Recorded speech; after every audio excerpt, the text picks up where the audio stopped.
இந்த வீடியோவை பார்த்து ஒருத்தர் லைஃபாவது சேஞ்ச் ஆச்சு அப்படின்னா எனக்கு ரொம்பவே சந்தோஷமாக இருக்கும். ஏன் அப்படின்னா, நான் எப்போவும் கிச்சனுக்கு வரப்போ சம்டைம்ஸ் குக் பண்ணவே சோம்பேறித்தனமாக இருக்கும். பேசாமல் வெளியே வாங்கி சாப்பிட்ருவோமா அப்படின்னு கூட தோணும். அப்போ தான் இந்த யூடியூப் வீடியோஸ் எல்லாம் எடுத்து பார்ப்பேன். நான் நிறைய டெய்லி விலாக்ஸு, க்ளீனிங், ஆர்கனைசேஷன் இந்த மாதிரியான விலாக்ஸு, ஆடியோ புக்ஸு, ஃபினான்ஸு, நியூஸுன்னு சில சேனல்ஸை மட்டும்தான் ஃபாலோ பண்ணுவேன். அதை பார்த்துக்கிட்டே அப்படியே குக் பண்ணியும் முடிச்சுருவேன். அப்போல்லாம் எனக்கு தோணும், பேசாமல் நம்மளும் ஒரு யூடியூப் சேனல் ஆரம்பிப்போமா அப்படின்னு ஆசையாகவும் இருக்கும். ஆனால் ஏதோ ஒரு கான்ஃபிடென்ஸ் இல்லாமல் விட்டுட்டேன். ஒரு நாள் என் ஹஸ்பண்ட் வந்து அவுட் ஆஃப் டவுன் போயிட்டார்.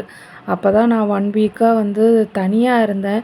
அந்த தனிமையை துரத்தி அடிக்கிறதுக்காக தான் அப்போது ஒரு வீடியோ சும்மா எடுத்தேன். இங்கே கொஞ்சம் ஆர்டிஃபிஷியல் ஃப்ளவர்ஸ் எல்லாம் இருக்குது. அதை வச்சு ஒரு வீடியோ எடுத்தேன். அதை சும்மா எடிட் பண்ணி பார்த்தேன். நானே பார்ப்பேன் அதை. அப்புறம் நான் ரெக்கார்ட் பண்ணி பார்ப்பேன். இந்த மாதிரியெல்லாம் பண்ணிகிட்டு இருந்தேன். அதுக்கப்புறம் யூடியூப்குள்ளே ஷார்ட்ஸுன்னு ஒரு ஆப்ஷன் இருக்குது. அதுக்குள்ளார போய் ஃபேஸை காட்டாமல் ஒரு நாள் ஃபுல்லாக நடக்கிறத ஷார்ட்ஸில் வீடியோ எடுத்து போட்டேன். அதுக்கப்புறமா ஃபேஸை காட்டி ஒரு லாங் வீடியோ போட்டேன். அப்படியே எனக்கு கொஞ்சம் கொஞ்சமாக கான்ஃபிடென்ஸ் வந்து வாய்ஸ் ஓவரும் கொடுக்க ஆரம்பிச்சிருக்கேன். இந்த யூடியூப் அப்படிங்கிறதே எனக்கு ரொம்ப அன்கம்ஃபர்டபுளான விஷயம். என் ஃபேஸை ஏதாவது சொல்லிடுவாங்களோ, இல்லை என்னை பாடி ஷேம் பண்ணிடுவாங்களோ, இல்லை என் வீட்டை பற்றி கமெண்ட் பாஸ் பண்ணுவாங்களா, இல்லை என்கிட்ட இருக்க திங்ஸை வச்சு ஜட்ஜ் பண்ணுவாங்களா, இப்படின்லாம் எனக்கு தோணும். அதுக்கப்புறமா தான் ரியலைஸ் பண்ணேன், சரி அப்படியே பேட் கமெண்ட் பண்ணாலும் யார் பண்ணுவாங்க? ஒரு வேளை நம்மளை பிடிக்காதவங்க, இல்லை நம்ம வீடியோஸை பார்க்காதவங்க, இல்லை என்னை பற்றி தெரிஞ்சுக்காதவங்க, இவங்க தானே கமெண்ட் பண்ண போகிறாங்க. ஸோ அவங்க பண்ணுறதுனால என்ன அஃபெக்ட் பண்ணிட போகுது, நம்ம மைண்ட் பண்ணாமல் தான் இருக்க போகிறோம் அப்படிங்கிறத ரியலைஸ் பண்ணதுக்கப்புறமா ஃபேஸை காட்டி வீடியோ போட ஆரம்பித்து இப்போ நான் வாய்ஸ் ஓவரும் கொடுக்க ஆரம்பிச்சிருக்கேன். ஆனால் நான் டெய்லி விலாக்ஸ் மட்டும் போட்டிருந்தா யாருக்கு என்ன யூஸு? எனக்கும் பெருசாக அதில் ஒரு சாட்டிஸ்ஃபேக்ஷன் கிடையாது. நான் பண்ணுறதையே திருப்பி வாய்ஸ் ஓவரில் சொல்லிவிட்டு அது எனக்கே வந்து கொஞ்சம் போரிங்காக தான் இருக்கும். அது என்றைக்காவது பண்ணலாமே தவிர டெய்லி அதையே பண்ணுறதுக்கு அவ்வளோவா நல்லா இருக்காதுன்னு தோணுச்சு.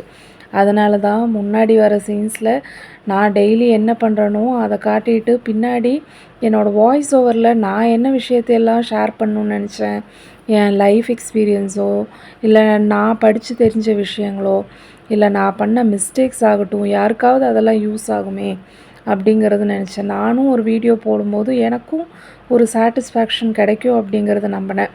அதனால தான் இந்த மாதிரியான வீடியோஸ் எல்லாம் போட ஆரம்பிக்கலாம் அப்படின்னு ஸ்டார்ட் பண்ணேன். உங்களில் யாருக்காவது வந்து இந்த மாதிரி யூடியூப் வீடியோ போடணும், இல்லை வேறு ஏதாவது விஷயங்கள்லாம் செய்யணும் அப்படின்னு ஆசை இருந்துச்சுன்னா தயவு செஞ்சு ஓவர் திங்க் பண்ணாமல் அதை ஸ்டார்ட் பண்ணுங்கள். முதல்ல ஸ்டார்ட் பண்ணுங்கள். அதுக்கப்புறமா அதை கொஞ்சம் கொஞ்சமாக இம்ப்ரூவ் பண்ணிக்கலாம். எல்லாருமே எல்லாமே தெரிஞ்சு வர்றதில்ல. எல்லாருக்கும் எல்லாமே தெரியவும் செய்யாது. எல்லாருமே எல்லாத்துலேயும் ஜெயிக்கவும் முடியாது. இந்த யூடியூப் சேனல் வந்து மானிட்டைசேஷன் ஆகுமா இல்லையா எனக்கு தெரியாது. இப்போ வரைக்குமே எனக்கு அதோட ஃபுல் கம்யூனிட்டி கைட்லைன்ஸோ, இல்லை அதை பற்றியான ஒரு கைடோ எனக்கு ஃபுல்லாலாம் தெரியாது. ஆனால் நான் இந்த விஷயத்தை வந்து ரசித்து பண்ணிகிட்ருக்கேன். நான் நிறைய ட்ராவல் பண்ணுவேன். அதை நான் சும்மா வீடியோ எடுத்துகிட்டு இருப்பேன். அப்போல்லாம் என் ஹஸ்பண்டோட ஃப்ரெண்ட்ஸ் எல்லாம் சொல்லுவாங்க, நீங்கள் ட்ராவல் பண்ணதெல்லாம் ஒரு விலாகாக போட்டால் நீங்கள் எங்கேயோ ரீச் ஆகிருக்கலாமே. ஆனால் எங்கள் 2 பேர்த்துக்குமே ரொம்ப அன்கம்ஃபர்டபுளாக இருந்துச்சு யூடியூப்பில் வந்து அந்த மாதிரி ட்ராவல் விலாக்ஸ் பண்ணுறதுக்கெல்லாம். பட் எனக்கு ட்ராவல் விலாக் பண்ணுறதுக்கான ஐடியா இல்லை. பட் நான் அப்பப்போ ட்ராவல் பண்ணுறத ஜஸ்ட்டு ஷேர் பண்ணலாம், யாருக்காவது அங்கே ட்ராவல் பண்ணும்போது ஈஸியாக இருக்கும் அப்படிங்கிற மாதிரி தான் நான் நினச்சிருக்கேன். அப்பப்போ அதை இன்க்ளூட் பண்ணலாம் அப்படிங்கிறதும் நினச்சிருக்கேன்.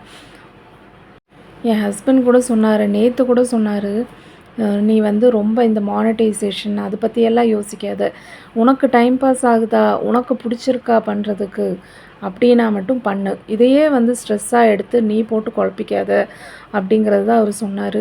இப்போ நான் சொன்ன விஷயத்தில் ஏதாவது ஒன்றாவது உங்களுக்கு யூஸ்ஃபுல்லாக இருந்திருக்கும்னு நினைக்கிறேன். யாரோட லைஃபாவது சேஞ்ச் பண்ணுச்சுன்னா எனக்கு ரொம்ப சந்தோஷம். பிடிச்சிருந்தா சப்ஸ்கிரைப் பண்ணுங்கள்.